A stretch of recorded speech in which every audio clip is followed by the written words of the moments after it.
Muy buenas a todos, ¿qué tal están? Espero que muy bien.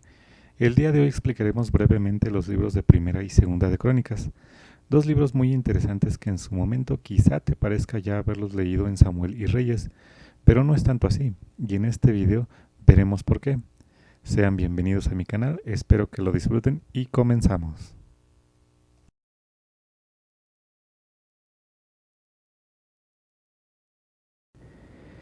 El libro Primera de Crónicas no especifica el nombre de su autor. La tradición dice que fueron escritos por Esdras. El libro Primera de Crónicas fue escrito probablemente entre los años 450 y 425 a.C. Crónicas en su mayor parte cubren casi la misma información que Primera y Segunda de Samuel y que Primera y Segunda de Reyes. Primera y Segunda de Crónicas se enfocan principalmente en el aspecto del sacerdocio de este periodo de tiempo. El libro Primera de Crónicas fue escrito después del exilio, para ayudar a aquellos que regresaron a Israel a entender la manera de adorar a Dios. La historia se centra en el reino del sur, las tribus de Judá, Benjamín y Leví. Estas tribus tendrían a ser más fieles a Dios.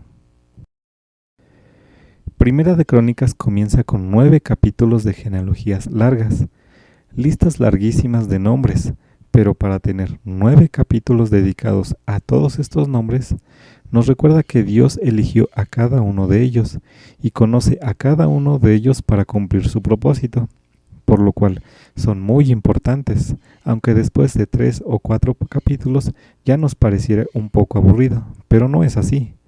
El autor está resumiendo la narrativa entera del Antiguo Testamento, al nombrar a todos los personajes clave en las historias, y lo hace en forma de genealogías para enfatizar 2 linajes clave.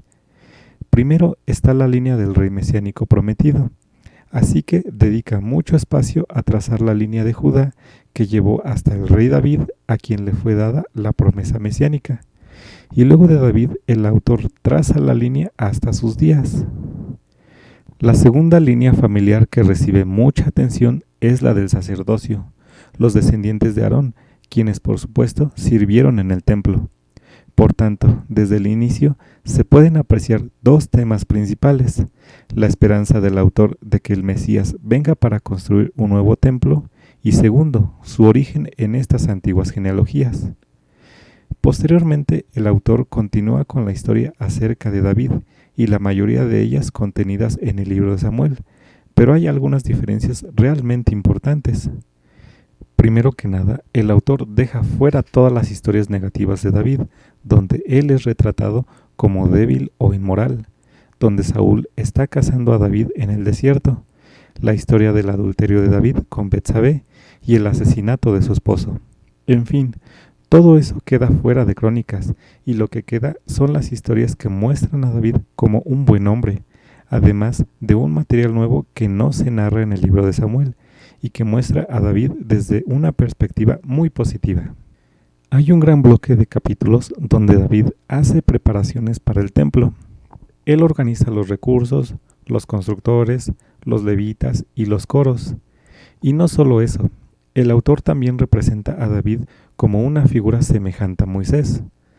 Dios le da a David los planos para construir el templo, así como le dio a Moisés los planos para construir el tabernáculo. El autor no está intentando cubrir las faltas de David. Cualquiera puede ir a leer sobre ellas en el libro de Samuel, pero no hace falta más enfocar la atención en ello. Más bien, el autor trata de presentar a David como el rey ideal, para hacer de él una imagen o tipo del futuro Mesías del linaje de David. Es muy similar a cómo Jeremías y Ezequiel hablaron del Mesías venidero como un nuevo David. Esto es más evidente en la manera en la que el autor cuenta la historia de la promesa del pacto de Dios a David. En Primera de Crónicas, capítulo 17, cuando comparas la historia con su paralela en Segunda de Samuel capítulo 7, verás que el autor de Crónicas está resaltando que ni David, ni Salomón, ni ninguno de los reyes de su linaje eran el rey mesiánico, y que cuando el Mesías venga será un rey como David. Así que para el autor, estas historias del pasado acerca de David son lo que sostienen su esperanza para el futuro. En este libro resaltamos algunos versículos clave. Primera de Crónicas capítulo 11, versículos del 1 al 2. Entonces todo Israel se juntó a David en Hebrón, diciendo: He aquí nosotros somos tu hueso y tu carne. También antes de ahora, mientras Saúl reinaba, tú eras quien sacaba a la guerra a Israel y lo volvía a traer. También Jehová tu Dios te ha dicho: Tú apacentarás a mi pueblo Israel, y tú serás príncipe sobre Israel mi pueblo. Primera de Crónicas capítulo 21, versículo 13. Entonces David dijo a Gad: Estoy en grande angustia, ruego que yo caiga en la mano de Jehová, porque sus misericordias son muchas en extremo, pero que no caiga en manos de hombres. Primera de Crónicas capítulo 29, versículo 11. Tuya es, oh Jehová, la magnificencia, y el poder, la gloria, la victoria y el honor, porque todas las cosas que están en los cielos y en la tierra son tuyas. Tuyo, oh Jehová, es el reino, y tú eres excelso sobre todos. El libro segundo de Crónicas es esencialmente una evaluación de la historia religiosa de la nación de Israel, de la misma manera que Primera de Crónicas nos narra acerca del rey David. Segunda de Crónicas trata de la casa de David. Después de que David muere, continuamos en Segunda de Crónicas, que se enfoca en los reyes que vivieron en Jerusalén. Y de nuevo hay muchas cosas que coinciden con Primera y Segunda de Reyes, pero hay muchas diferencias clave. El autor ha dejado fuera todas las historias sobre los reyes de Israel del norte, para enfocarse en el linaje de David, los reyes de Israel en el sur, y hay mucho nuevo material acerca de estos reyes del linaje de David. Lo que hace este libro es sencillamente seguir el curso de los reyes de Judá, los descendientes de David. Tanto Primera como Segunda de Crónicas giran alrededor del templo, haciendo que estos libros se destaquen de los pasajes históricos paralelos de Reyes y de Samuel. Este libro nos ofrece una imagen del rey nombrado por Dios, caminando a la luz de la casa de Dios, y ese es el secreto de la bendición del reino. Él resalta a los reyes que fueron obedientes a Dios y añade historias acerca de cómo su obediencia los llevó al éxito y a la bendición de Dios. Pero también añade nuevas historias acerca de reyes que fueron infieles a Dios, que no siguieron la Torá y llevaron a Israel a adorar a falsos ídolos. Estos reyes enfrentaron horribles consecuencias, lo que llevó al exilio de Israel. Así que toda esta sección se convierte en una serie de estudios de carácter, en donde el autor quiere que las generaciones posteriores de los israelitas aprendan de su historia familiar, para que así sean fieles a su Dios y a la Torá. El libro comienza con una visita de Salomón al tabernáculo en la ciudad de Gabaón. El tabernáculo, que había sido el centro de la guía de Dios al pueblo durante todo el viaje por el desierto, los días de los jueces y los reinados del rey Saúl y del rey David, se encontraban en la ciudad de Gabaón. Salomón va allí a presentar una ofrenda, pero el relato pasa de inmediato del tabernáculo al emplazamiento del templo que había comprado David en Jerusalén. Esto simboliza el hecho de que cuando el Señor Jesús gobierna como Rey en nuestras vidas y nos sometemos a su señorío, ya no tenemos una relación con el tabernáculo que nos siguió durante nuestra experiencia de altibajos. Ahora caminamos en una relación más permanente en la que el Rey de Dios está gobernando y andando a la luz de la casa de Dios, y fue en Jerusalén donde Dios puso su nombre. El relato sigue en el capítulo 2 para mostrar cómo el templo fue construido por Salomón, aunque planeado y provisto por David. Fue Salomón, como figura de Cristo, el príncipe de paz, a quien se le dio el honor de construir el templo. De este modo representa la imagen completa en el Nuevo Testamento, donde el mismo Señor Jesús es el que edifica el templo del espíritu humano. El templo era pequeño en comparación con los otros templos, pero de una belleza incomparable.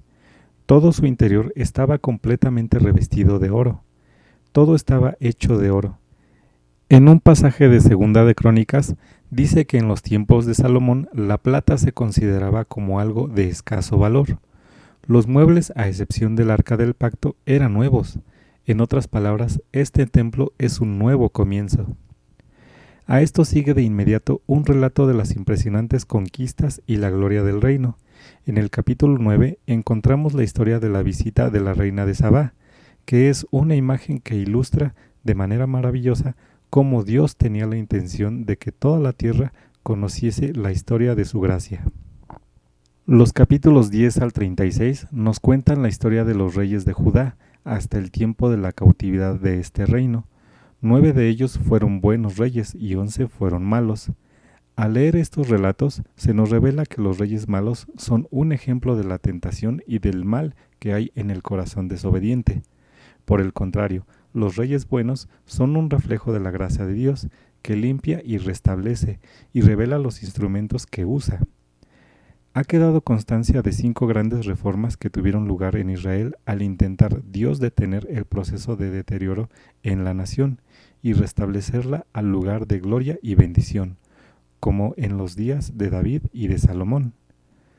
La conclusión del libro es también realmente única. Justo al final del libro, el rey de los persas de nombre Ciro le dice a los israelitas que pueden regresar a casa, volver del exilio y reconstruir la ciudad y el templo. Él dice en la última línea de su libro: El Señor Dios del cielo me ha dado todos los reinos de la tierra. Me encargó construirle un templo en Jerusalén, que está en Judá. Cualquiera que pertenezca a su pueblo puede regresar para realizar esta tarea, y que el Señor su Dios esté con ustedes. Así termina el libro con una oración que pareciera incompleta. Ahora, por supuesto, el autor sabe acerca del primer regreso del exilio y de las historias de Esdras y Nehemías, pero evidentemente desde su perspectiva, las esperanzas proféticas de Israel no fueron cumplidas en estos eventos, así que al final incompleto muestra que la esperanza del autor está puesta en otro regreso del exilio, cuando el Mesías finalmente vendrá a reconstruir el templo y a restaurar el pueblo de Dios.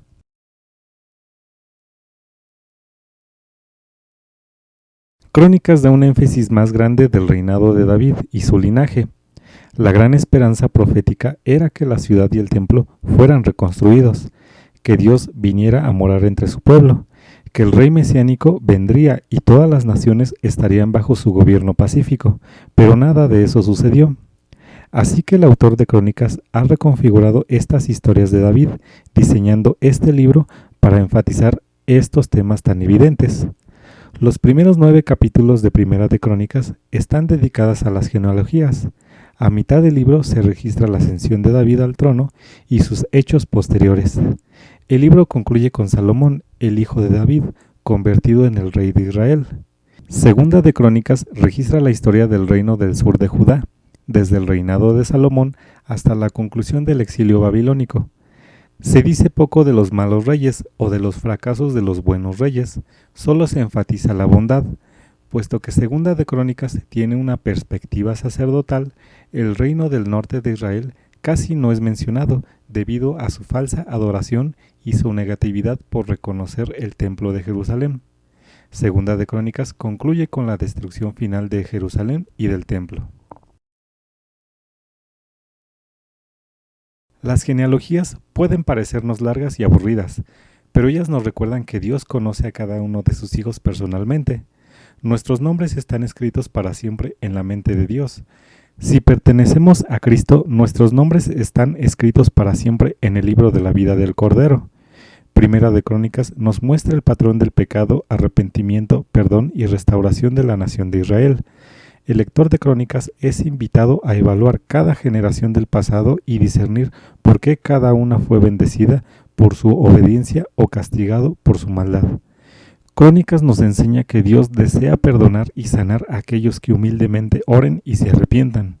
Dios nos ha dado a cada uno de nosotros una comisión para cumplir, y la bendición más grande que podemos buscar de Dios es la habilidad para llevar a cabo su voluntad en nuestras vidas.